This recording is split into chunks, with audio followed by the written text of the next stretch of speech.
This hearing on U.S. policy toward Afghanistan will come to order. Afghanistan has been at war since 1979. The human suffering has been horrendous. Real threats to U.S. national security have followed. As a result, the U.S. has had no choice but to engage in Afghanistan. First, we helped counter the brutal Soviet invasion, and then we helped dislodge the Taliban and combat al-Qaeda after the September 11 attacks. Afghanistan has been called America's longest war. Thousands of Americans have lost their lives. We have spent hundreds of billions. This investment aims to achieve a stable Afghanistan that does not harbor international terrorists. Should the Afghan government fail, the vacuum surely would be filled. ISIS and the Ayatollah would be among those who would benefit. So today we'll ask, where should we go from here? We currently have 14,000 U.S. troops in Afghanistan. This is dramatically down from a high of 100,000 in 2011. Their current focus is training Afghan security forces and counterterrorism, and there has been some success. Fortunately, many allies are still with us, but Afghans need the ability and also the will to fight for their own country. Last week, there was a brief ceasefire and renewed Afghan government outreach to the Taliban, which the administration endorsed. Yet the Taliban continues the fight and has rejected all offers to enter into negotiations with the internationally recognized and backed Afghan government. This conflict does not need a sustainable political resolution of some sort that is going to fall apart. What it needs is a well-thought-through, sustainable situation that will hold for the people of Afghanistan and that leads to a credible, competent Afghan government.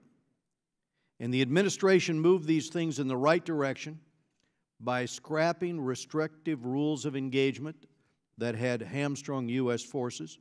It dropped a politically driven timeline for our engagement established by the previous administration. It's putting more pressure on Pakistan, which aids and abets the Taliban and other jihadist groups. And Taliban finances are being targeted. These are good steps, but it's unclear if they'll change the fundamentals that have frustrated an acceptable resolution for so long. After all these years, what do we really know about the Taliban? How fragmented is it? Can it ever be brought into a durable political settlement? Would Pakistan or Russia and Iran, both increasingly engaged with the Taliban, sabotage any settlement? We should be proud of our many contributions to development in Afghanistan, including dramatically expanding education and the cause of women, despite rampant corruption. I've met with some of these women. The girls can now go to schools. That was prohibited, of course, under the Taliban. I've talked to teachers who'd had the soles of their feet lashed when they were caught teaching girls. The stories of these girls are incredibly inspiring. The stories of women who are now part of the government in Afghanistan are inspiring. But frankly, in other ways, we've been treading water. While leaving today would do more harm than good, our substantial military and development commitment to Afghanistan cannot be open-ended. We need to see more progress. And with that, if we have, our ranking member is not with us yet, but he'll make his statement, Ambassador Wells, after your opening statement. So this morning, I'm pleased to welcome Alice Wells, Principal Deputy Assistant Secretary of State for South and Central Asian Affairs, to the committee. Ambassador Alice G. Wells has been serving as the Principal Deputy Assistant Secretary of State for South and Central Asian Affairs since June of 2017. She is a career Foreign Service officer, and she has previously served as the United States Ambassador to the Kingdom of Jordan. She has held numerous positions within the Department of State and has extensive experience in South and Central Asia. And we very much appreciate her being with us today. Without objection, the witness's full prepared statement is going to be made part of the record. Members are going to have 5 calendar days to submit any statements or questions or extraneous material for the record. And I'll ask Ambassador Wells if she would summarize her remarks, and then afterwards we'll go to questions. Thank you. Chairman Royce and Ranking Member Engel, thank you for inviting me to appear today to discuss the administration's strategy in Afghanistan. This is a timely hearing. Just last week, a ceasefire, the first in 17 years, brought peace to Afghanistan during the period of Eid. And like many Americans, I was struck by the images of Afghan soldiers and Taliban praying together side by side. If Afghan troops and Taliban foot soldiers can pray together, then the Afghan people have every reason to believe that their leaders can come together and negotiate an end to this war. Helping to jumpstart an Afghan peace process is among Secretary Pompeo's highest priorities and has been my primary focus since assuming responsibility for this account 1 year ago. The President's South Asia strategy, announced last August, is making a difference. Its conditions-based approach has signaled to the Taliban that they cannot win on the battlefield and has provided President Ghani with renewed confidence to pursue a negotiated political settlement. His February 2018 invitation to the Taliban to enter into a peace process without preconditions was unprecedented. Equally unprecedented was President Ghani's announcement of the temporary ceasefire for the week surrounding the Eid holidays. The national outpouring of relief and joy last weekend was unlike anything Afghanistan has seen. Taliban fighters wandered the streets of the cities. They took selfies with Afghan soldiers. They sampled Eid treats with Afghan citizens, and they worshipped alongside those they had been exchanging fire with just a few days earlier. For many Afghans, Taliban and pro-government alike, it was an exhilarating first taste of what peace might look like. The United States has made clear that we are prepared to support, facilitate, and participate in direct negotiations between the Afghan government and the Taliban. We will support all Afghan stakeholders as they work to reach a mutually agreeable negotiated settlement that ends the conflict and ensures Afghanistan is never again used as a safe haven for terrorist groups. Our desired outcomes for any peace process are clear and have not changed. The Taliban must renounce violence, break ties with al-Qaeda, and accept the Afghan constitution, including its protections for women and minorities. Although the Taliban and ISIS-Khorasan remain potent enemies, the South Asia strategy is having an impact on the battlefield. With tactical-level support from U.S. military advisors, the Afghan security forces have slowed the Taliban's momentum. Improved air support, a generational shift in leadership, and a doubling of the size of special forces are creating conditions for a political process to achieve a lasting peace. Alongside our military campaign, we are working with our partners, especially in the Gulf, to help strangle the Taliban's illicit revenue from foreign sources and narcotics trafficking. We are supporting the Afghan government's outreach to the global Muslim community to delegitimize the religious underpinnings of the Taliban's violent campaign. And we are also calling on Afghanistan's neighbors, especially Pakistan, to take additional steps in support of peace. Despite some positive indicators, we've not yet seen Pakistan take the sustained or the decisive steps that we believe it should pursue, including arresting or expelling Taliban elements who will not come to the negotiating table. We're also encouraging the Afghan government reforms in a bid to further sap the insurgency of support. Upcoming Afghan elections for parliament in October and for president in early 2019 must be timely, transparent, and credible. We're providing targeted assistance to Afghan electoral institutions to assist with voter registration and reduce electoral fraud. More than 6 million Afghans have registered to vote, and more than 5,000 candidates will be standing for public office. President Ghani is an economic reformer, but Afghanistan still ranks near the bottom in Transparency International's rankings. There's been some institutional progress, including the establishment of an anti-corruption justice center, but progress has been slow. However, there have been bright spots as well. Over the last year, the Afghan government has improved its fiscal performance and is funding a greater share of its budget. The U.S. share of pledged donor support has dropped from about 50% in 2012 to 25% today. The Afghan people who face the deadly toll of this war every day understand the need for peace, and so too do the thousands of U.S. personnel working to implement the administration's strategy.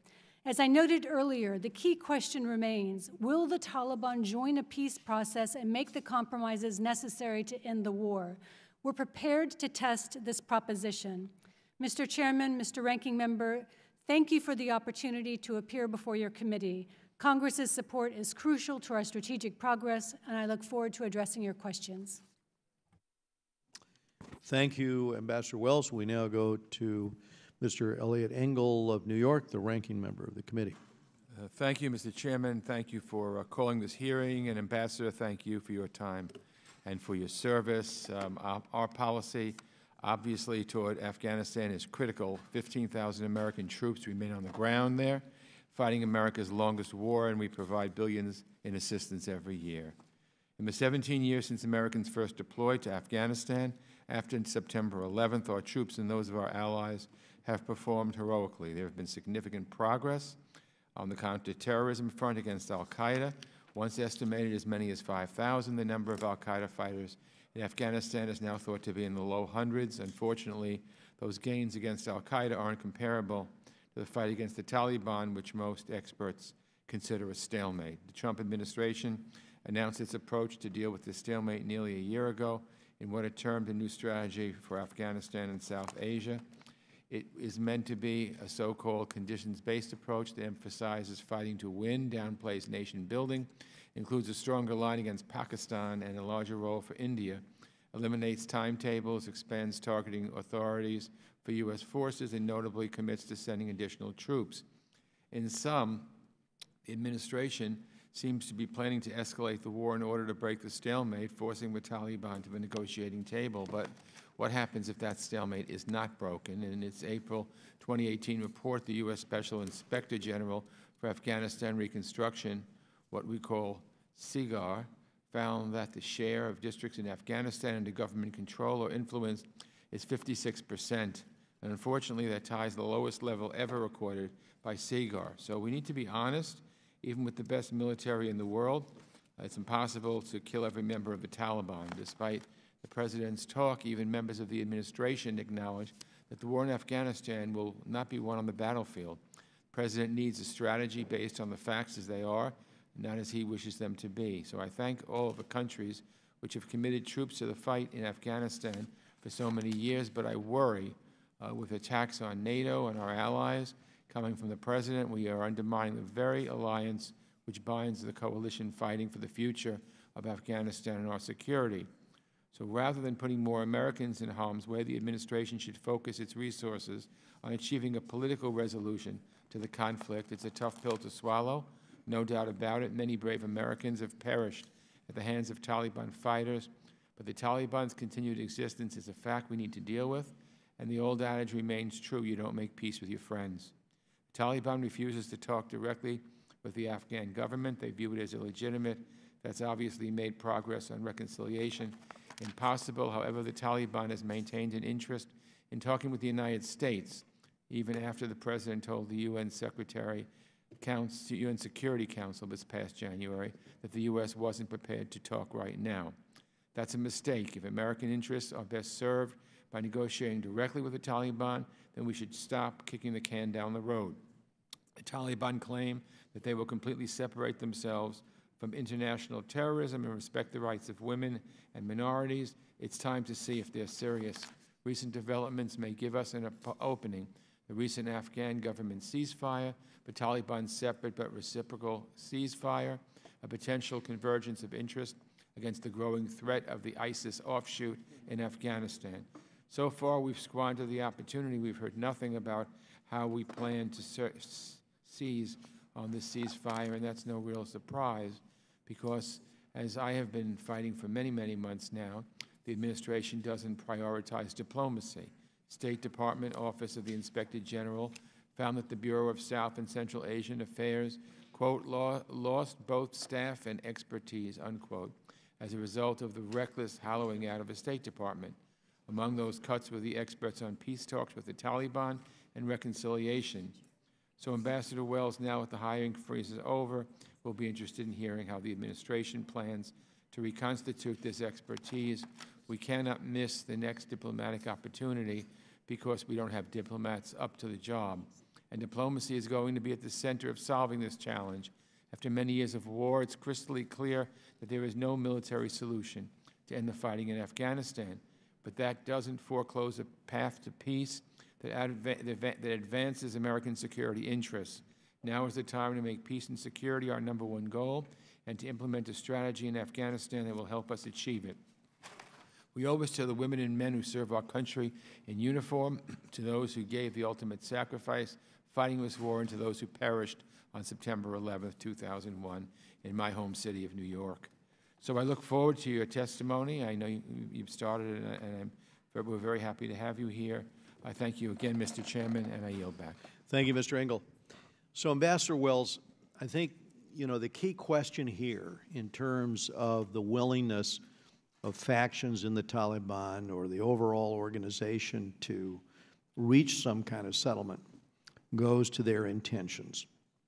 And there have been ceasefires, but yesterday there were 30 Afghans killed by Taliban soldiers when on the Taliban side they lifted that ceasefire. Let me ask you, in your judgment, is the Taliban at the end of the day interested in a political settlement? What do circumstances tell you, and how would we get there? We saw President Ghani, offer a series of moves, prisoner releases, medical aid for wounded soldiers, this latest ceasefire and fraternization that presumably might bring down the tensions.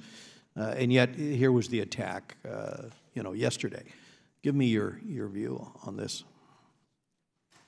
The Taliban have long say that they do support political or negotiations, but only with the United States, not with the sovereign government of Afghanistan. And I think what we learned from this ceasefire that was very interesting was just how much the foot soldiers and the commanders inside of Afghanistan do desire peace. And the celebration of the Eid was spontaneous, and it was countrywide.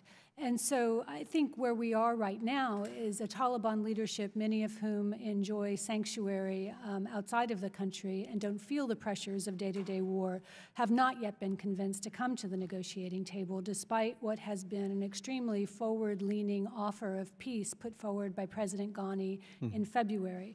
That peace offer, which was unconditional, without any preconditions attached to it, and included the offer of considering constitutional amendments to ensure that the Taliban's views were better reflected in the institutions and structure of the government of Afghanistan. That offer has been endorsed by the international community. And so our strategy right now, I think, has to be focused on increasing the pressure that the Taliban feel to take up that offer of negotiation. And one of the difficulties in all of this, in getting an organization, a terrorist organization like that, to the table, is the financing for that organization that makes cash ready at hand every time they're moving narcotics. I guess one of the great frustrations is for the last 15 years, the U.S. government has spent $8 billion focused on trying to shut down that, and today it is still the biggest cash crop in Afghanistan. What, in theory, could be done to try to diminish that narcotics trade and all the illegality that drives, as well as the support for the Taliban from a financial standpoint? I agree. The narcotics we assess account for about 60% of the Taliban budget, but more than that, they fuel a criminal network and eat away at the institutions of state through the corruption that they also cause. What we've done, partly it's a problem of security. 85% of opium is grown in areas that are controlled or contested by the Taliban. So a key element in combating the Taliban finances is continuing to improve on the battlefield, which we are starting to see a decline in the Taliban's momentum as a result of the South Asia strategy and the new authorities and the new approach that has been adopted underneath that strategy. But we're also building the institutional capacity of the Afghan government to prosecute and go after narco criminals, and that has been through working with the Ministry of Counter-Narcotics, building special investigative units and national investigation units, working with President Ghani in support of a national drug action plan. And there have been some successes. Rather than going after individual farmers, we focused on drug labs. Last year we had 84 joint raids. We interdicted about $360 million worth of drugs. There's now a counter-narcotics justice center, which is prosecuting these narcotics cases. They have a 99% conviction record. So security is a key part. The institutional capacity is important. And as is the fact that over the last 16 years, we've built up a cadre of Afghans so that the responsibility for undertaking these actions now resides in these Afghan institutions. But one of the other things that has to be a prerequisite here is within the government of Afghanistan, that government has to credibly combat corruption. Yes. And that has been a long-standing problem. We've got our Special Investigator General for Afghanistan Reconstruction, where we spend $55 million per year just to make sure our funds aren't misused. And I would, my time's expired, I'm going to go to Mr. Engel, but I would suggest that tripling down in terms of the pressure we apply on the government there to have transparency and to end those practices is the only sure way to rally confidence on the part of the Afghan population and international community. We go to Mr. Engel. Thank you, Mr. Chairman. Thank you, Ambassador. Let me say this. I'm glad that you support negotiations with the Taliban, but as far as I'm concerned, your support only adds to the mixed signals we're hearing from the administration.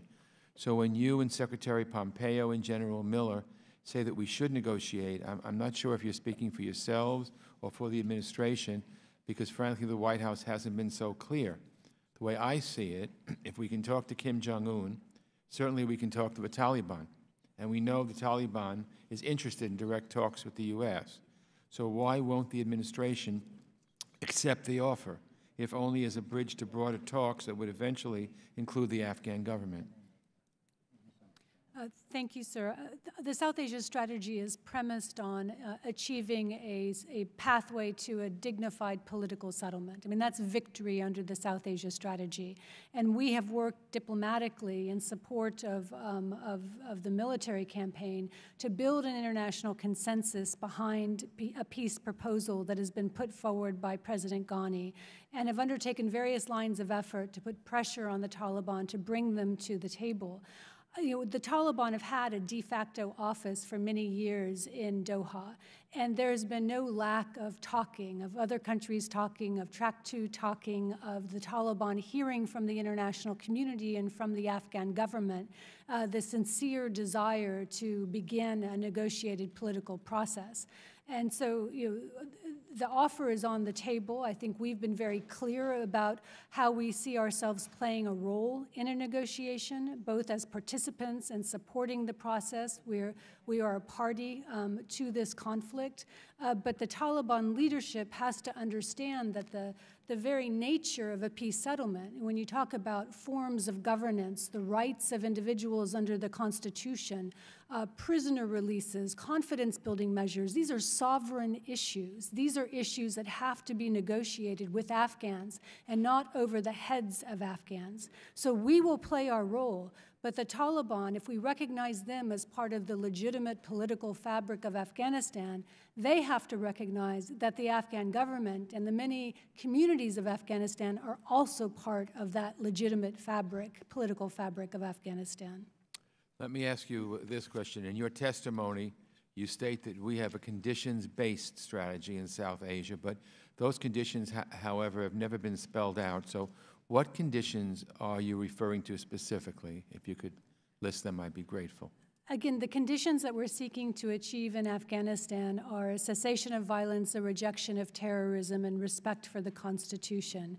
And this is all under the umbrella of not allowing Afghanistan to ever again become a safe haven for terrorists that are planning to attack the United States or its allies. I think what's significant in those conditions is that they're not preconditions. We have not sought to impose any obstacles to the beginning of a negotiation, a political negotiation between the Taliban and Afghan government. What we want to see is what comes out of that process. All right, thank you. And let me ask you this. We have 40 countries contributing troops to the NATO support mission in Afghanistan, and the operation remains one of the most enduring examples of how we can work with our allies. Germany is the second largest troop contributor after the United States. The President seems to indicate that he doesn't agree with or understand the values of alliances or multilateral partnerships, such as how the NATO mission in Afghanistan continues to serve the interests of the United States. So I'm concerned about the repeated remarks by the President denigrating the NATO alliance. So I want to just ask you a simple question.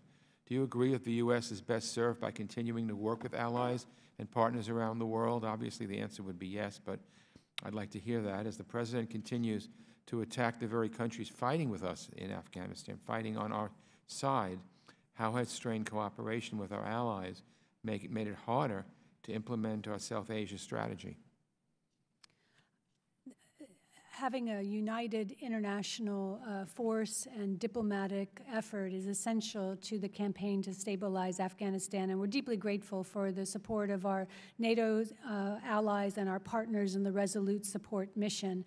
I think you see it in what we've been able to do is to spread the burden, which is a key goal of the administration in order to ensure that we're all playing a part and playing a fair part in contributions to Afghanistan's stability. And I think it's a telling statistic that since 2012, our contribution to civilian assistance has gone from 50% to 25%. And I think we want to continue in that direction to make sure that we and our partners are all pulling in the same direction with the same intensity. My time is up. Thank you, Mr. Chairman. Thank you, Mr. Engel. We go to Eliana Ross-Leitonen of Florida. Thank you so much, Mr. Chairman. Thank you, Ranking Member. And it's a pleasure to see you again, Ambassador Wells. When the President first announced our new strategy in Afghanistan last year, the administration told Congress that it would seek a coordinated effort to get the Taliban to the table, as we've been discussing, using layers of diplomatic efforts. And this, we were told, left open the possibility of including Russia and Iran. If you could elaborate on what extent would you say that Russia and Iran are supporting the Taliban, and if they are, how does that impact our layered diplomatic approach? And I also wanted to follow up on Pakistan. I know that the administration suspended military aid to Pakistan. It was part of our strategy to get Pakistan to change how it does business when it comes to the Taliban and providing safe harbors.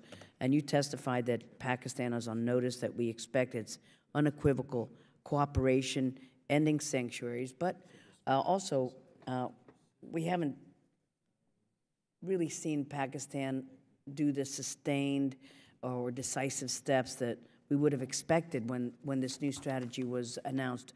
Do you have any evidence that Pakistan has taken any steps to cut off the flow of arms, of fighters, or support for the Taliban? And have we in the U.S. allowed for any waivers or made any exceptions to military assistance to Pakistan since the suspension of the aid was announced? Thank you, Ambassador. Thank you, Mr. Chair. Thank you. We're concerned when we see reports of countries that are seeking to hedge their bets in Afghanistan typically by viewing the Taliban as a legitimate force and fighting ISIS, Khorasan.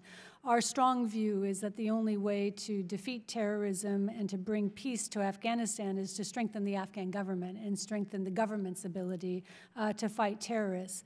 That said, both countries like Russia and Iran do have an important role to play in the future stabilization of Afghanistan. Afghanistan's neighbors are going to have to support any peace process that emerges between the Afghan and the Taliban. And that's why we've worked very hard in a variety of diplomatic formats to ensure that the region is part of this process, informed by the process, and is informed by the principles of peace that have been put forward by President Ghani. Next week, I'll be going to an international contact group meeting of over 30 countries that will be gathering, including Russia and Iran, to reinforce our support for the efforts of President Ghani and our support for peace in the region. And we will continue those diplomatic efforts. Pakistan has a particularly crucial role to play. As General Votel testified, without Pakistan's active support, it's going to be much more challenging to achieve our objectives under the South Asia strategy. We would like to see Pakistan arrest, expel, or bring to the negotiating table Taliban leadership. And to date, while we've seen some positive steps, our assessment has been that we have not seen the sustained and decisive actions that are really required to ensure that the Taliban take this peace process seriously. Thank that you. judgment. And then one little nugget just to leave you with that: the Kabul Compact and President Ghani had said they were going to take a lot of steps for reform. They announced 100 initiatives, and I hope that in the question and answer you can give us an update on. I haven't heard too much about the reforms, and we've got a minute. Maybe you could tell us what benchmarks does the president have, and how do we tend to use those as commitments for preconditions, et cetera? Mm-hmm. We have the Afghan government on its own volition established the Afghanistan Compact. It has over 200 metrics to measure performance, reform, anti-corruption in the areas of security, governance, economic performance, and then reconciliation efforts. We meet quarterly with President Ghani to review progress under those metrics. Again, this is an Afghan government initiative and not something that we have put forward as part of our aid conditionality. Do you think that they're making progress? We do, and we see serious efforts. There are areas where we make progress faster and areas where, when there's less progress, we've been able to have the kinds of top-level political conversations to keep the momentum behind reform. Thank you. We go now to Mr. Brad Sherman of California. Good to see you, Acting Assistant Secretary and Ambassador, which raises the question, when is the administration going to appoint a permanent Assistant Secretary for South and Central Asia? Has the administration indicated that?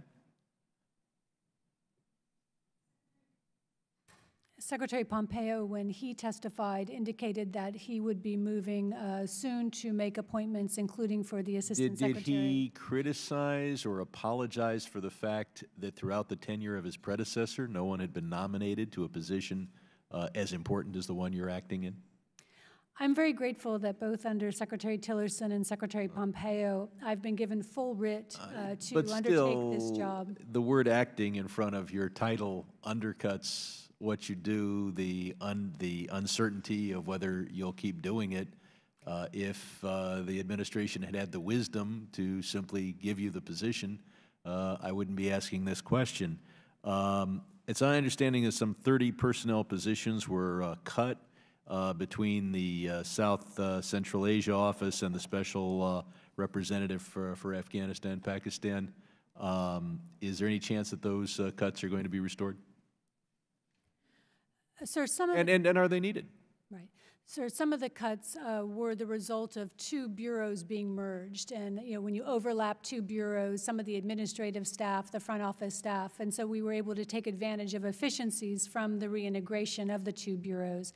We have decided to expand our staff who are focused on reconciliation. That team is being built up both here in the State Department as well as in our embassy in Kabul. But I would also note that we benefit from what is very much a whole-of-government approach, that the experts that we have, whether in DOD or our intelligence community, all are part of this one team as we look for ways to move the peace process forward. Does the United States and does India and does Pakistan recognize the Durand Line, the border between Afghanistan and Pakistan?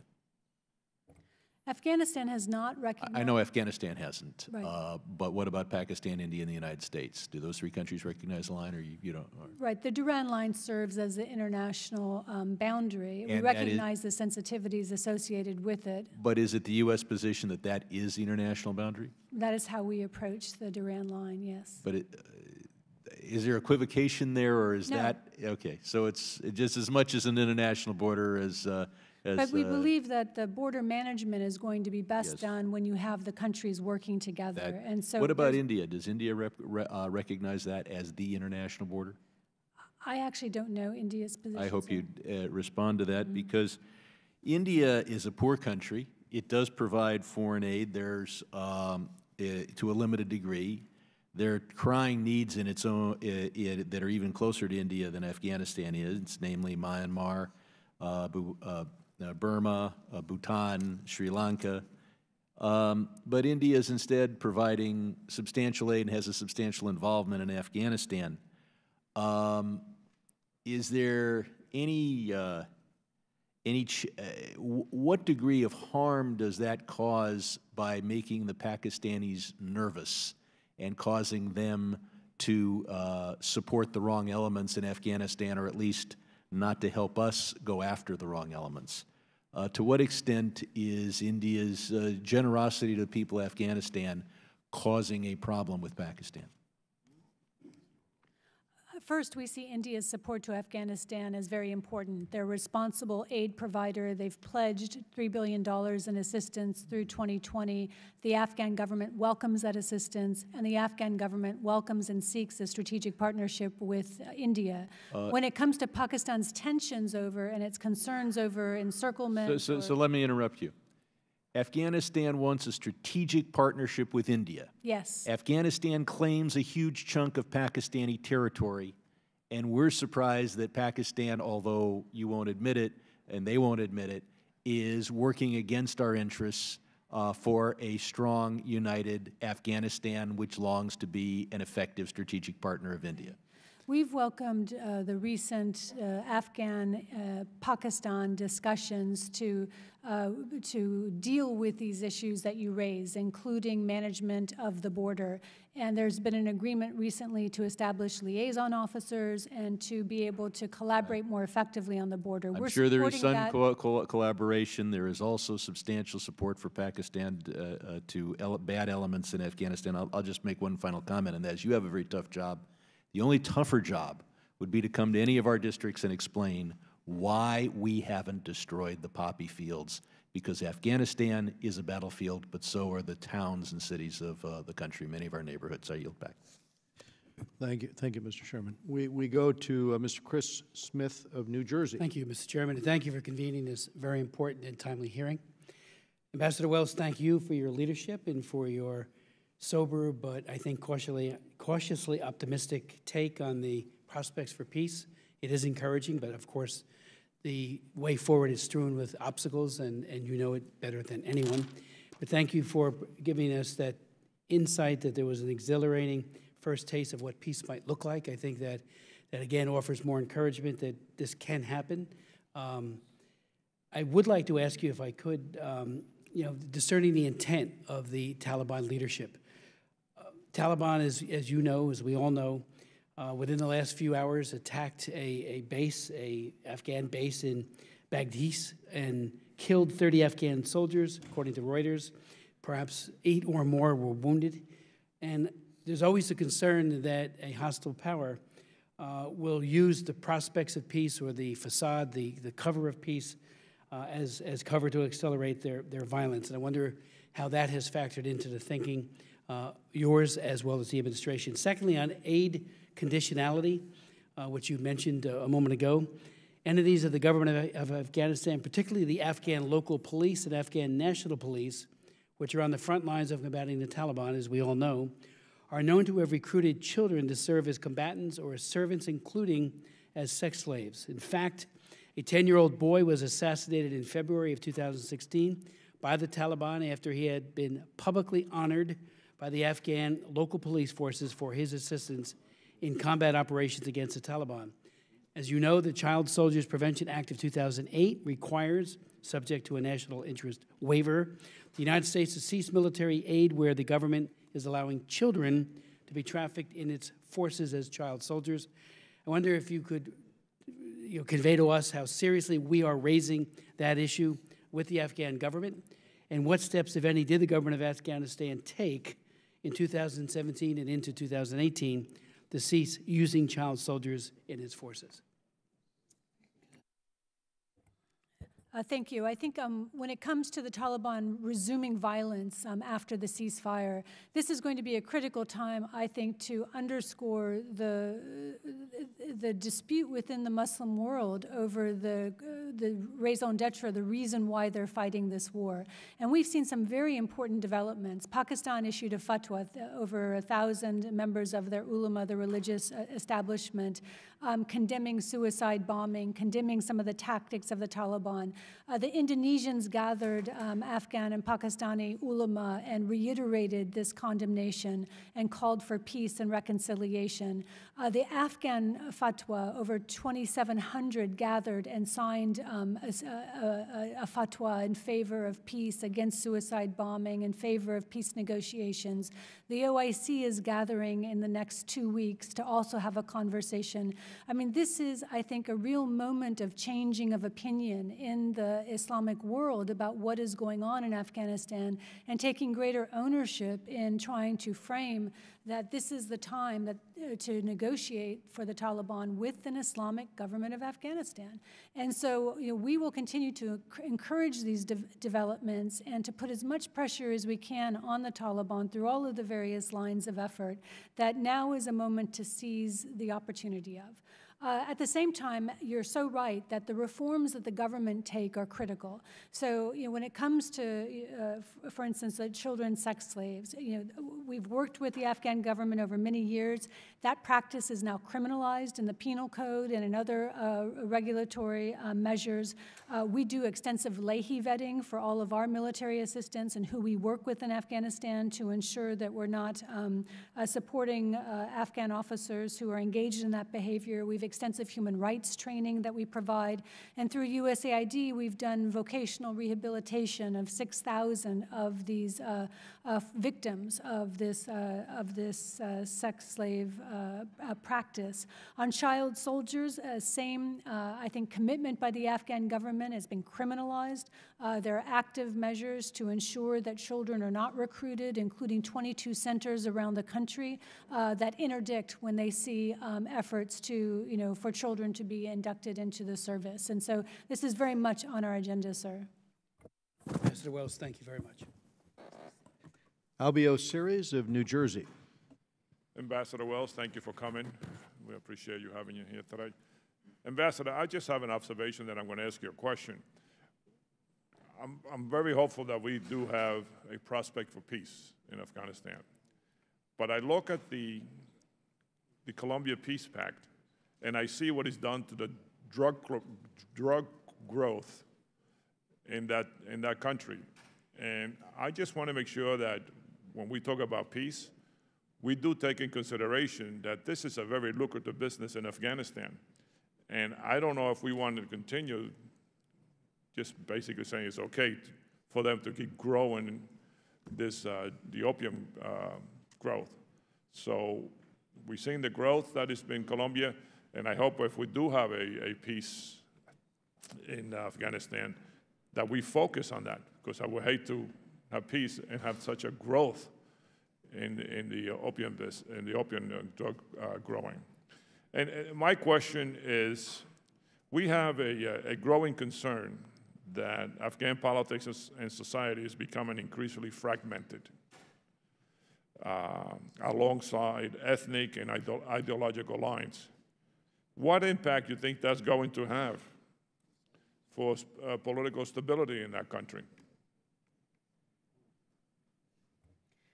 Thank you. On the issue of narcotics, I agree. Again, this is not just an issue that involves the Taliban. This is an issue that is a perversion throughout all of Afghan society. The criminal networks and their ability to corrupt the institutions of the state and society. And it's something that we take very seriously. We are limited right now because of the security situation and where the opium is grown. But to go back to a point that was raised earlier, rather than undertake eradication, which is not supported by the Afghan government at this stage, the effort is to go the step up and to through the drug labs, through targeting of the drug networks, to get to that level of individuals who are benefiting more and who are a greater part of the drug trade. So the efforts continue, the institutional development of the Afghan government to respond to the narcotics threat and the criminal networks behind them is very much an investment that we have made and will continue to make. But I agree, we learned from the example of the Colombia peace process and how hard it is. Well, I just want to make sure it doesn't look the other way for the sake of peace. No, absolutely, sir. And then on the issue of Afghan society being fragmented, I think you can look at it two ways. I mean, first, the Eid last weekend showed the incredible unity that still exists in Afghanistan. The fact that combatants and pro-government supporters gathered together, tens of thousands of people praying together in places like Kandahar, where is the heartland of the Taliban and the conflict, I think gives hope that the basic sinews of Afghan nationalism and nationhood are there. But yes, we've seen greater ethnic polarization. Over the last couple of years, the Government of National Unity has had to deal with issues of inclusivity, of trying to ensure that all facets of Afghan society are represented in government. And I think there's going to be a great deal of importance attached to the credibility and the conduct of the elections that are coming up. And elections have always been a sensitive, event in Afghanistan, and it's one that we're supporting very carefully and supporting the Independent Election Commission to ensure that as much can be done to reduce the chances for industrial-scale corruption and to increase the chances that, that voters across Afghanistan and voters, both female and male, will be able to participate. Are the Russians being obstructionists? I read an article where they're funneling arms into the Taliban.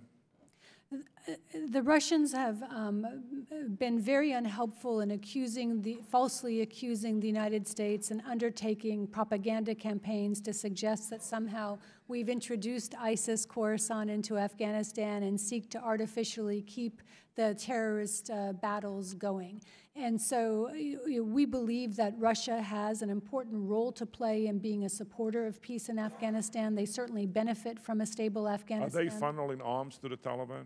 We've seen Russia denies that, but certainly we see Russia adopting a posture that the Taliban are a legitimate bulwark against ISIS. And we do not buy that as a justification of engagement with the Taliban.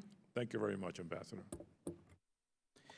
Mr. Dana Rohrabacher of California.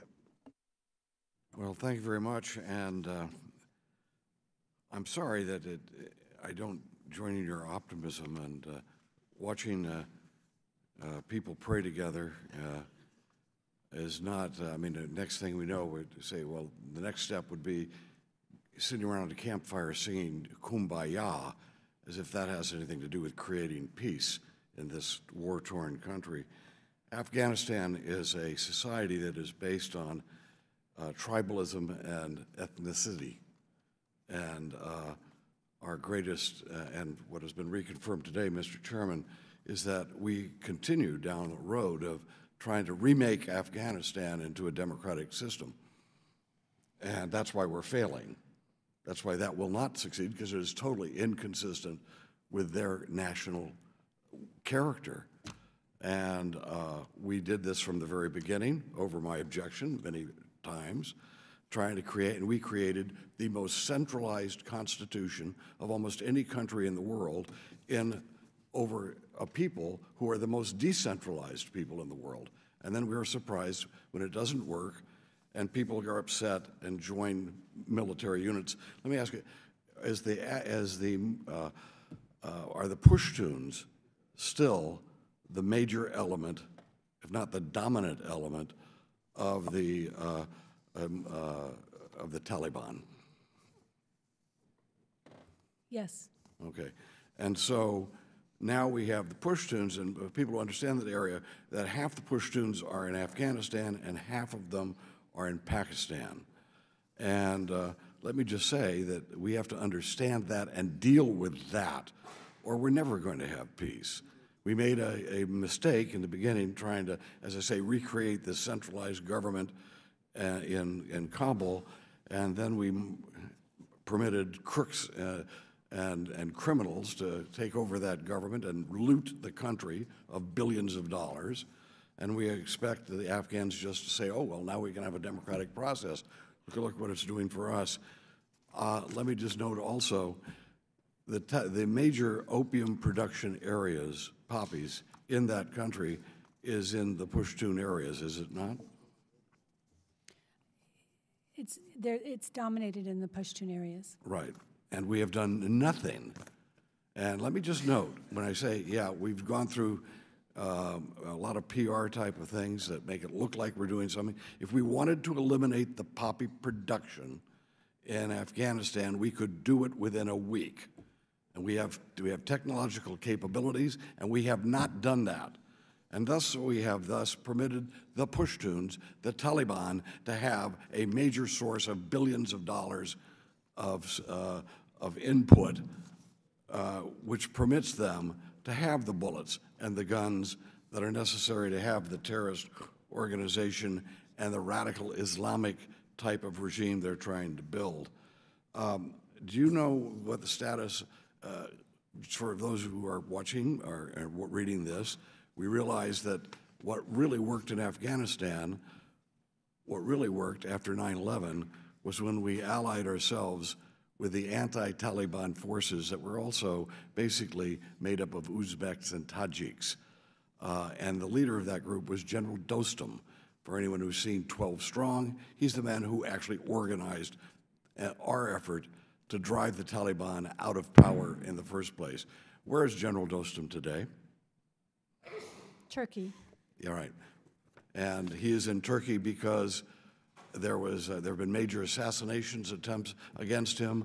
Are the assassination attempts against General Dostum motivated by Taliban or by people in the Afghan government that we are supporting? My understanding is that General Dostum is in Turkey for health reasons, but that when he does return to Afghanistan, there are legal processes that have been brought against him and some of his security officials for the sodomy of a political figure that had been in the custody of General Dostum's security forces. You can bet that the people who hate us and hate the man who helped us drive the Taliban out are willing to say anything about General Dostum. And yes, he is outside of Afghanistan for health reasons because they tried to murder him, and 50 of his bodyguards were killed by the time he and 10 others escaped from an ambush that was not a Taliban ambush.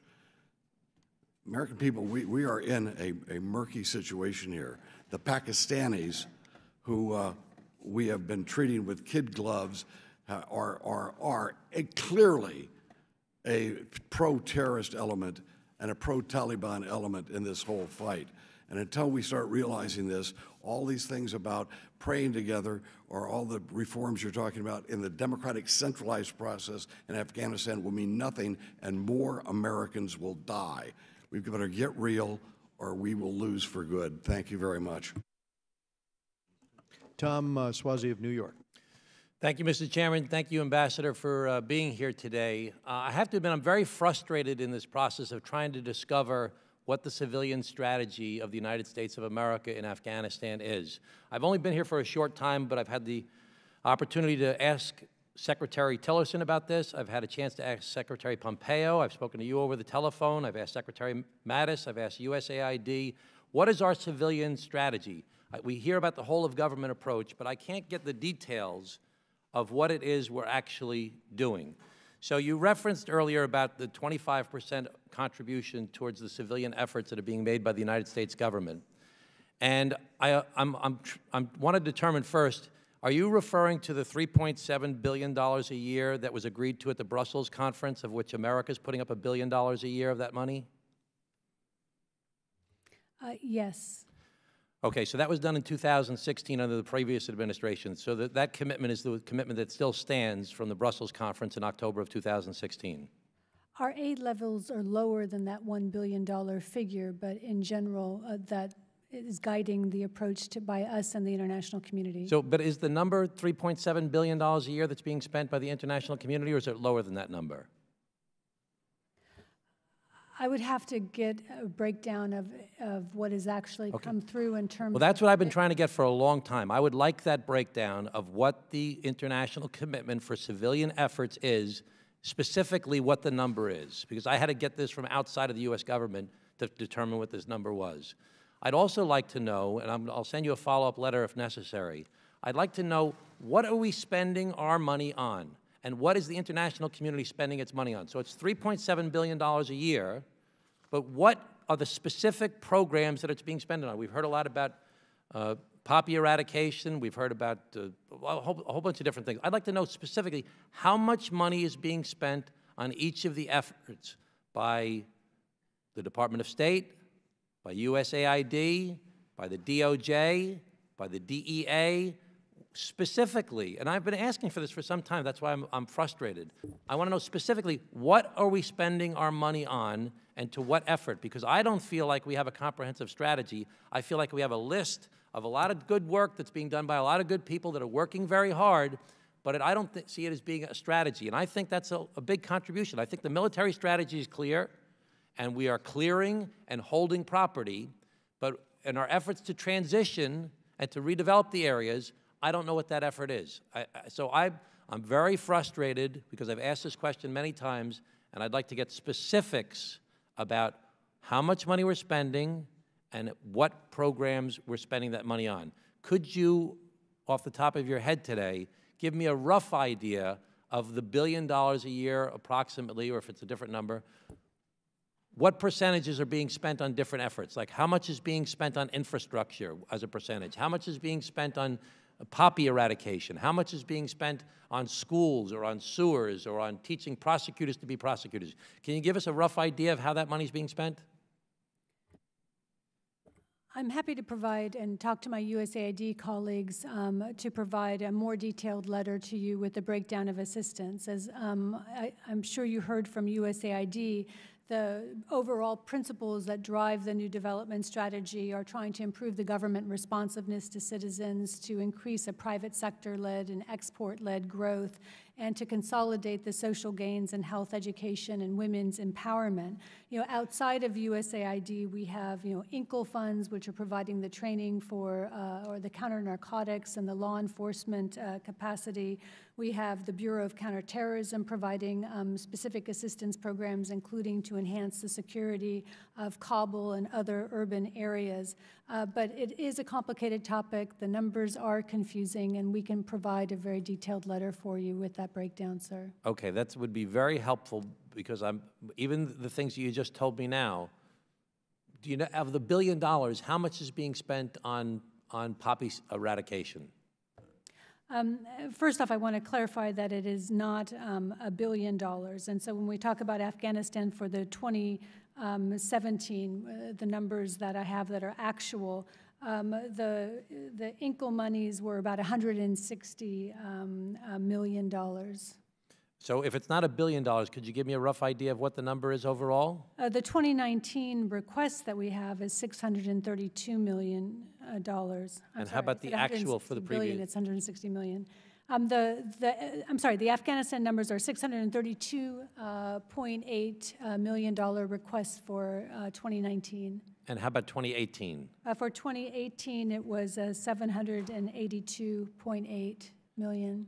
Okay, so we made $1 billion commitment at the Brussels conference in 2016. We went down, I don't know what, you wouldn't happen to have the 2017 number, would you? 847.6. Okay, so we are spending $45 billion a year on military aid, which is not, I'm not asking you about that. And we've reduced our commitment from $1 billion a year, and we're now going down to $632 million a year on civilian aid. Yes. Okay. We go to Mr. Ted Poe of Texas. Thank you, Mr. Chairman. Thank you, Ambassador. Lieutenant General Austin Miller said yesterday that the biggest problem in Afghanistan are the sanctuaries in Pakistan that shelter terrorists. Would you agree with that assessment? I agree with the assessment that that without Pakistan's support, we cannot.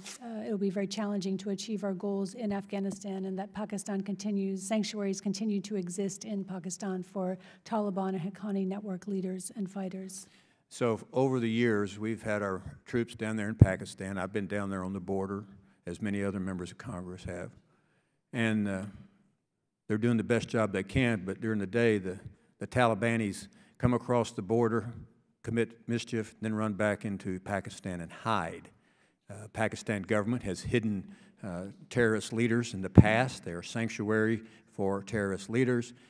And somehow we still give Pakistan money with the promise that they will do better.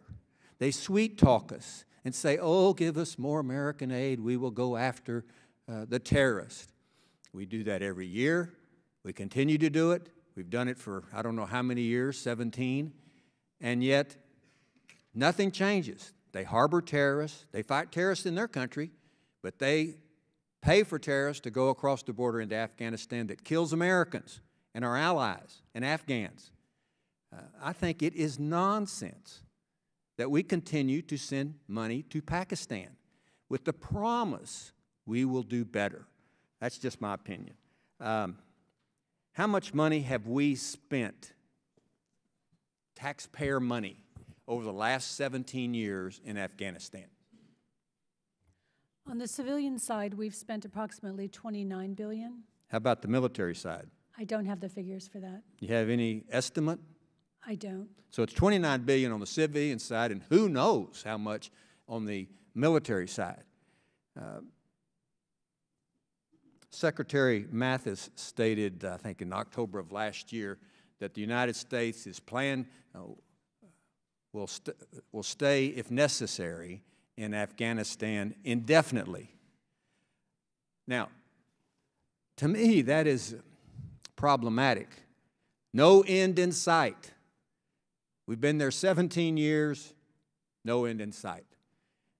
You know, history says the War of the Roses lasted 32 years with basically no resolution. The 100-Year War lasted 116 years between France and England, indefinitely. I find that very alarming that there is no end in sight or that we're prepared to stay there for as long as possible. And the situation hasn't changed, continuing the United States to send money to Afghanistan. Someone has said that Afghanistan is where empires go to die. I don't know if that's true or not, but nobody ever won in Pakistan, or excuse me, in Afghanistan. So, are we, the United States, in the nation-building business of Afghanistan? Are we building Afghanistan into a new nation, as Mr. Rohrbacher said, in our image, a democracy?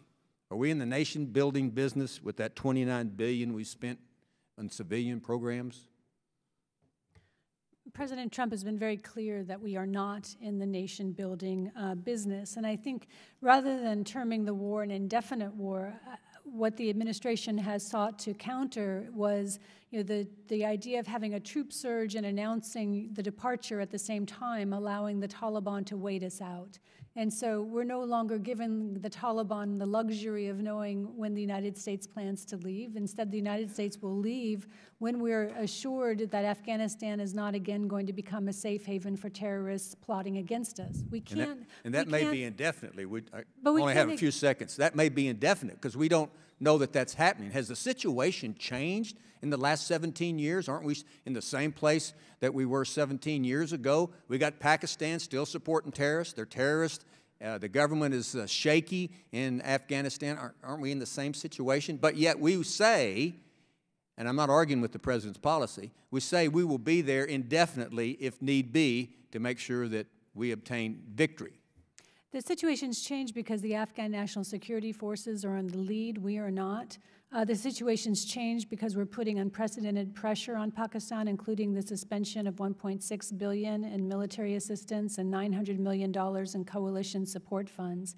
And so the administration's strategy is being much more proactive and trying to put pressure on those countries and actors that we think can make peace I'm out of possible. time. I think we should cut off all aid to Pakistan until they come to the table and there's proof that they're not harboring terrorists in their own country and sending them across the border. Thank you, Mr. Chairman. Thank you, Judge. Ted Deutsch of Florida. Thank you, Mr. Chairman. Welcome, Ambassador Wells. It's been more than a decade and a half since we entered Afghanistan, and a military solution is becoming more and more unlikely as violence continues to wage. And we haven't heard enough about the administration's long-term plans outside of the addition of more troops. And many have pushed for dialogue and negotiations with the Taliban. The Taliban today killed 30 Afghan soldiers. The Taliban entering a political playing field and renouncing violence is absolutely an appealing image.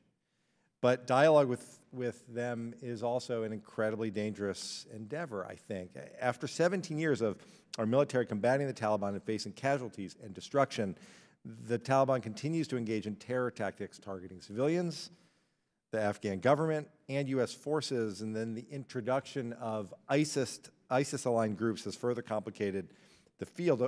I support integrating moderates defecting from the Taliban who aren't committed to the Taliban's radical and evil ideology. And absorbing them in a responsible and safe way is an important step if we can do it. The recent truce had showed promise, but now the Taliban has resumed attacks. And further, ethnic, tribal, and religious groups who were targets of the Taliban's cruelty and brutality have vested themselves in Kabul's government and the promise of a better future. And the Afghan government hasn't been hardened to a point where its institutions, its reach, and I think it's clear its stability are firm enough to support negotiations from a position of power. So the main question I have is, given, for example, the Taliban's efforts decades past when they went house to house to identify and kill Hazaras, thousands of them being killed, what reaction do we expect from religious, ethnic, or tribal groups in the Afghan government who have suffered so mightily at the hands of the Taliban if negotiations with the Taliban are entered into? Again, we're letting the Afghan government take the lead in putting forward a peace proposal, which has been, by everyone's account, both visionary and forward-leaning. And so President Ghani has judged that the Afghan people continue to seek peace. That's supported by all the polling data that we see, which, regardless of the incredible violence, and you've only mentioned one horrible chapter of violence in Afghanistan, but regardless of the horrible violence that Afghans have seen, they remain committed to peace. And the celebrations that took place during the Eid I think are a manifestation of what is a broad nationwide desire for peace. The Higher Peace Council in Afghanistan is a multi-ethnic body. Peace cannot be made between Pashtuns. Peace has to include all of the ethnic and social groups of Afghanistan, and I would argue it has to include the women of Afghanistan. So any peace process is going to have to be broad-based. I appreciate that. Do you, and I understand the way Ghani views it, I understand what we've seen during Eid, but are you confident, is Is our government confident that the government in Afghanistan is strong enough to be able to do this, strong enough to be able, specifically with respect to the Taliban, to include them in negotiations? Again, I think because we're not trying to put up hurdles to peace negotiations, where the United States' interests lie is in what comes out of a negotiation process. And so we can live with negotiations that produce the end to violence and the cessation of ties to terrorists and respect for a constitution that can be amended, per President Ghani's offer. And so rather than prejudge whether it can happen or not, we're ready to support the process, facilitate it. We want there to be a negotiated and dignified political solution. If the Taliban are unprepared and unwilling to make peace, we've made it very clear that we will deny them a military victory. And as it relates to providing that support, what are the range of diplomatic tools that we have to support that process, and are we utilizing all of them? Yes, I think we are utilizing many different levers to support efforts to create a diplomatic process or a negotiated political process. And of course, the military pressure is one portion of it. The pressure on Pakistan, is important. The pressure we're bringing to bear against Taliban financing. What we're seeing the government of Afghanistan do to mobilize religious messaging against the very basis or justification for the Taliban's actions. The international consensus we've built diplomatically, and that involves bilateral engagements and multilateral engagements. And of course, always willing to see whether other groups within Afghanistan are prepared to create separate peace. And so all of these are designed to raise the stakes for the Taliban, to create incentives for them to take up what we think is both a fair offer and an offer that can produce a Taliban that plays a part in the political life, is an important part of the political life of Afghanistan. Ambassador Wells, I appreciate you being here, and I'm sincerely grateful for the commitment that you make to this important work. Thanks. Thank you. Ann Wagner of Missouri. Thank you, Mr. Chairman, for organizing this hearing, and thank you, Ambassador Wells, for your service. I appreciate the opportunity to evaluate the new direction this administration has taken in resolving America's longest war. Pakistan has a clear interest in preventing the cessation of hostilities in Afghanistan, but has made itself central to American operations. In the past, Pakistan has wagered, correctly, that the United States would rather accept Pakistan's incomplete support than lose it entirely. Ambassador Wells, I believe the President was correct to demand full cooperation from Pakistan last August. How well is the administration communicating its resolve to hold Pakistan accountable for its support of terrorism? I think there have been not only direct talks with the senior leadership of Pakistan, but action. Under President Trump's administration, we have taken the unprecedented step of suspending military assistance and coalition support funds as a result of our assessment that Pakistan had not been undertaking the decisive and sustained steps that are necessary. I think we agree that Pakistan has a lot to gain by peace in Afghanistan. And so the challenge is, how do you secure Pakistan's support for a negotiated political process rather than its tolerance of proxies? And we have heard very positive statements, for instance, from the Chief of Army Staff of Pakistan, who says that there can be no room for non-state actors, that Pakistan can't be a normal state as long as there are extremist groups on its soil. But what we need to see are actions that are taken to ensure that that is the case. And we do not deny that Pakistan has fought its own heroic battles against terrorism. It defeated, in large part, the Pakistani Taliban. It's just now reintegrated the federally administrated tribal areas into the governing system of Pakistan.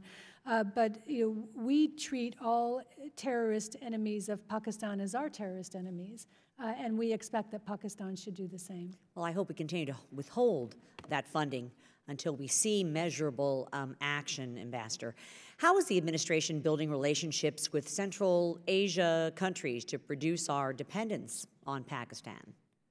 We've had excellent relations with the Central Asian countries, long-standing efforts to create the Northern Distribution Network that helps to support our military efforts in Afghanistan. We had the visit of Kazakhstan's President Nazarbayev in December of last year and of Uzbekistan's President Mirziyoyev last month.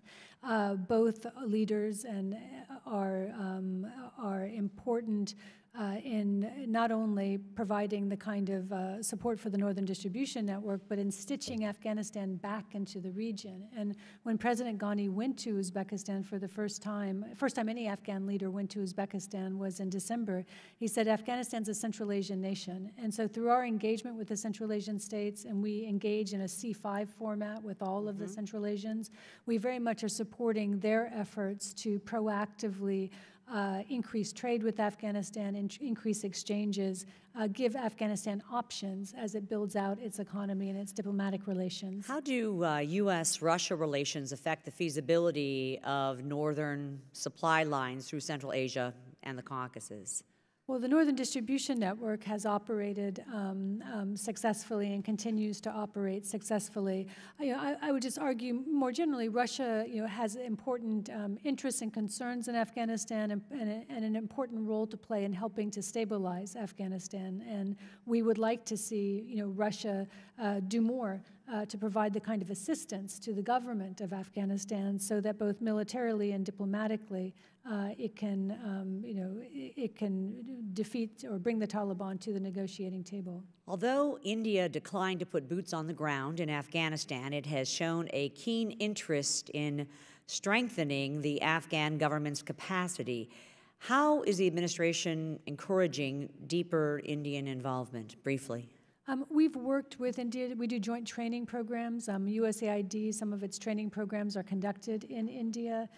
We have a trilateral with Indian officials and Afghan officials to coordinate our efforts and make sure that we're lashed up in the development approach and diplomatic approach.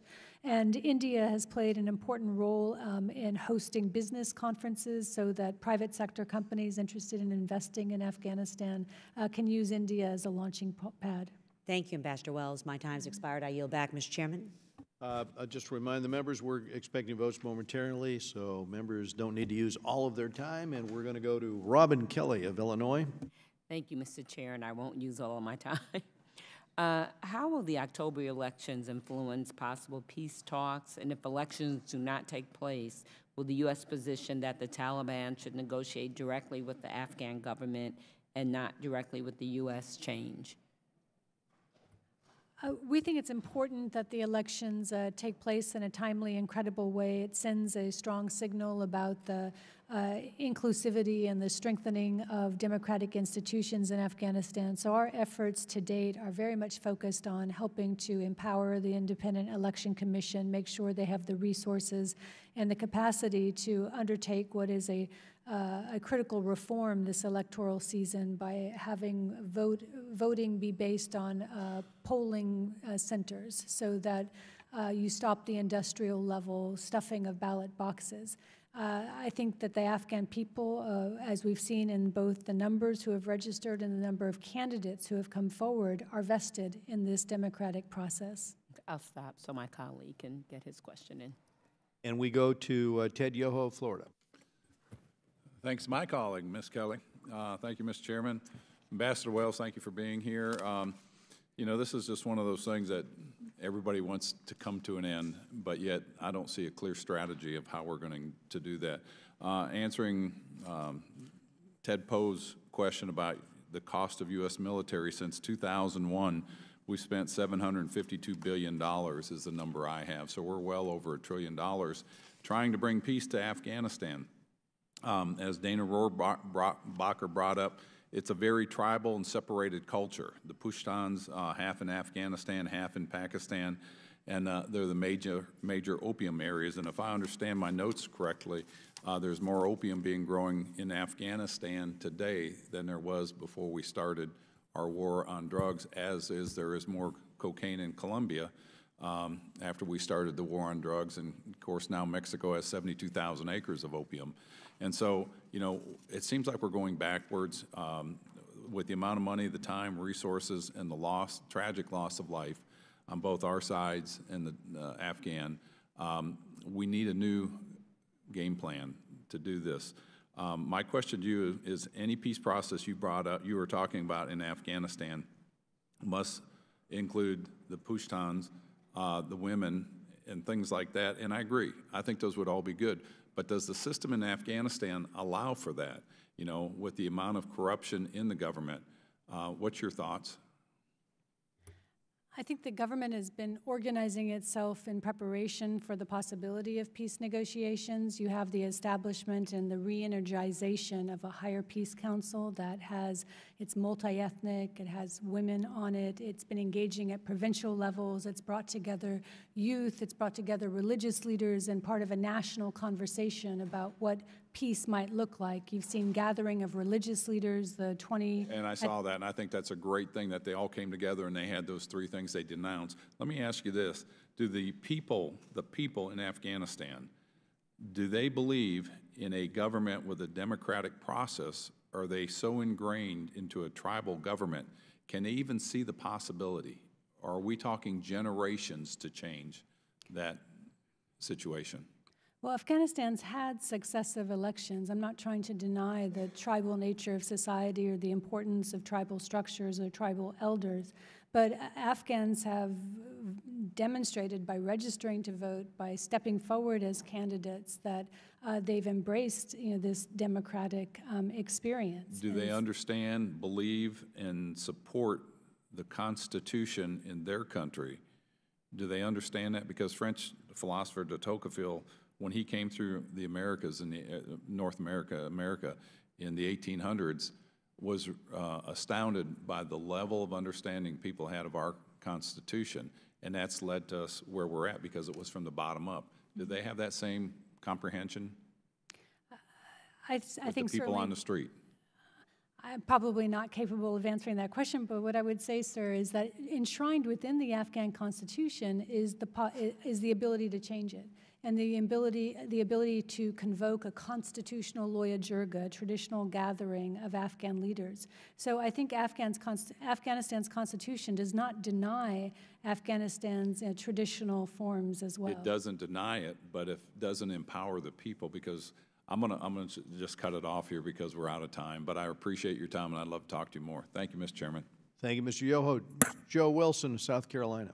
Thank you, Mr. Chairman, and thank you, Ambassador, very much for your service. And it's very personal to me, the significance of Afghanistan, and that is the attacks of 9/11 occurred from a cave. Osama bin Laden operating out of a cave in Afghanistan to attack the people of the United States. And so, to me, the success of what you're trying to do is so important. And then I'm also grateful, my former National Guard unit, the 218th Brigade, led by General Bob Livingston, served there for a year and developed extraordinary appreciation of the people and the talents of the people of Afghanistan. And then I'm also grateful my youngest son, Second Lieutenant Hunter Wilson, served for a year as an engineer.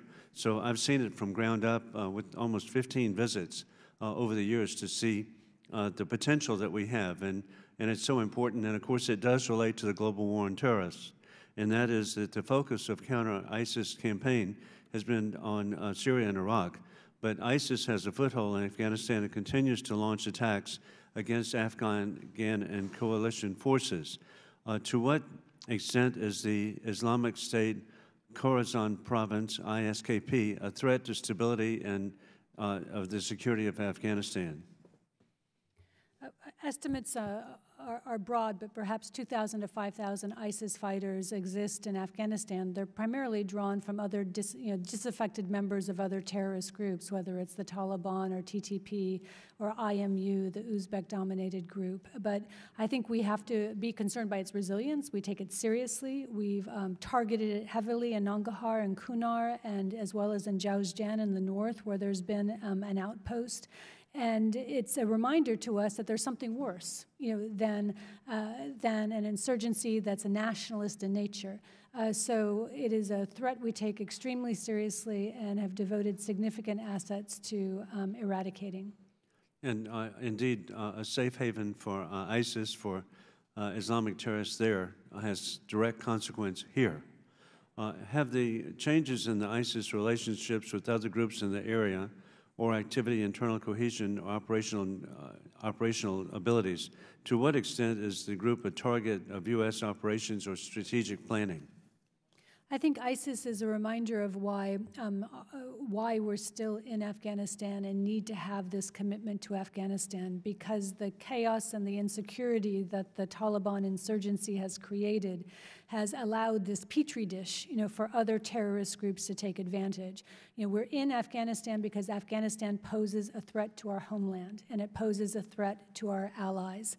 And we take it very seriously. I would defer to my military colleagues for the details of the counterterrorism operations that are underway, but we've intensified those operations. We've taken out the leader of ISIS-K in Jawzjan, and we continue I think we've conducted over 1,400 operations over the course of the last year directed against ISIS. And gosh, your comments are just so refreshing to be real world. And the ultimate result, protecting American families. Last August, the administration announced the new South Asia strategy, which focused on conditions-based rather than time-based objectives. What are the conditional-based objectives are we utilizing to measure success? That is going to be the cessation of ties to terrorism, the cessation of violence, and support for the Constitution that can be achieved through a negotiated political settlement. And finally, Afghanistan is a critical point in democracy. What democratic institutions have been most reliable, effective in promoting voter education and rights of the Afghani people, and are they capable of producing credible elections this fall? The Independent Election Commission has the lead. This is going to be the first Afghan-led and conducted elections. This is not an election that's being put on by the international community or the UN, and so that's a reflection of the increased capacity. I think political parties also have an important role to play in educating and encouraging Afghans to vote and to understand the system. And this is very much a work in progress. There's very few countries that are younger than modern Afghanistan, and so I think we have to expect that improvements will occur over time. Thank you very much. Thank you, Mr. Chairman, for your leadership. Thank you, Mr. Wilson. Mr. Tom Garrett of Virginia. Thank you, Mr. Chairman. I want to thank my colleague Joe Wilson and the ambassador, because I heard something that really I thought was succinct and insightful, and that is, I believe, paraphrasing, there are threats greater than an Islamist insurgency that's nationalist in its nature. So we recognize that while the Taliban is bad, that ISIS, which has a global sort of orientation, is probably worse, which doesn't eradicate our responsibility to address the Taliban, particularly as it relates to sort of if you break it, you buy it, and the circumstances on the ground in Afghanistan. But let me go for a moment down that road. I think we fail when we overlap an American paradigm on the foreign affairs arena.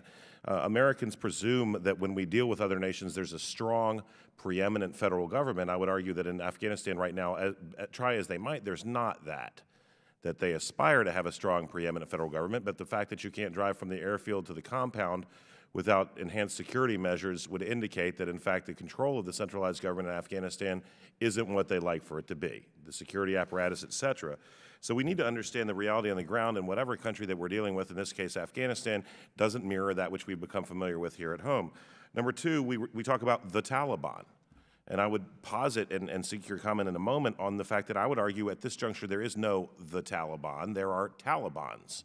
In other words, there's no unified central control of Taliban-oriented elements as there was, say, for example, under Mullah Omar, but instead sort of disparate warlords with some overlap as it relates to their interests who act in many instances autonomously, thus creating an even harder circumstance for folks like yourself, Ambassador Wells, and any NATO forces, coalition forces, and the federal government of Afghanistan to deal with, because we see things like atrocities committed against civilian contractors driving supplies, et cetera, that are documented on the internet, which obviously the useful end to those would be manifold, that is to intimidate those who would work for the federal government, to intimidate the coalition, et cetera, perpetrated by subgroups of the Taliban but not endorsed by other groups. Eliot Engel said in his opening comments, you need not make peace with your friends. which I thought was insightful in and of itself. And yet there are Taliban elements that have expressed, I would argue, differing degrees of willingness to sit down and talk. And there are those who will probably be, for lack of a better, more artistic term, dead enders. So with that as a basis, the money for the narcotics industry in Afghanistan does not flow, I would ask, directly to the government. Is that correct? Sorry, the money from where? So the money from the narcotics industries in Afghanistan, the poppy fields, et cetera, does not flow directly to the federal government. Some of it ends up there, but it doesn't, correct? No. But the aid that's administered to Afghanistan from the United States, its allies, the coalition, if you will, does flow through the government, correct? It flows through, a portion of it flows through a trust fund that's administered by the World Bank. Right. And then the remaining money, with just a very little bit of an exception, is administered separately on off-budget programs administered by USAID and others. What I'm driving at, yes, ma'am. And so what I'm driving at, though, is that perhaps have we considered a paradigm wherein we tie aid and development to Afghanistan to eradication efforts? In other words, the government benefits and hopefully strengthens itself as it relates to creating a stable, sustainable Afghanistan where there's as broad a spectrum of hope moving forward as possible, more directly from revenues from the international community than from the narcotics developing community, correct? But the challenge we face is 85% of opium is produced in Taliban-controlled or contested areas. And so, you know, again, this is a security issue, I think, as a first cut. But you've said earlier today that the government of Afghanistan has indicated an interest in not undergoing eradication programs at this juncture. Is that an accurate assessment? Yes, the government would assess that it would increase the appeal, perhaps, of insurgent organizations. Right, and so it's something to talk about. I'm not dictating that this is what I think the policy should be, but if you look at what the actual functioning federal government, to the extent that it exists in Afghanistan, derives benefit from, I would submit that if they were given an either-or, they'd probably fall on the side we wanted them on. Going really quickly, there is a man-cap tax on contractors in Afghanistan that we've become aware of that stems from the Karzai regime, which is arbitrary and probably not consistent with existing agreements. Has anything been done to address that? Because what it does ultimately is it taxes the American citizens as we pay for contractor missions to develop infrastructure, security, et cetera, by virtue of creating additional costs. Has anybody done anything about this man-cap tax? Are you familiar with that, which I'm speaking of? I'm not, but we can follow up. Thank you so much. I've run out of time. Thank the chairman. Thank you, Ambassador Wells. Thank you, Mr. Garrett. Thank you very much. And I thank you also, Ambassador Wells. As we've heard, creating the circumstances for a peaceful and stable Afghanistan is a very complex but very critical mission. The administration has taken several good steps towards that end, but we need to see more progress. And at this point, we've got 1 minute left to a vote on the floor. So this hearing is adjourned. Thank you. I'll let you organize this. We better go.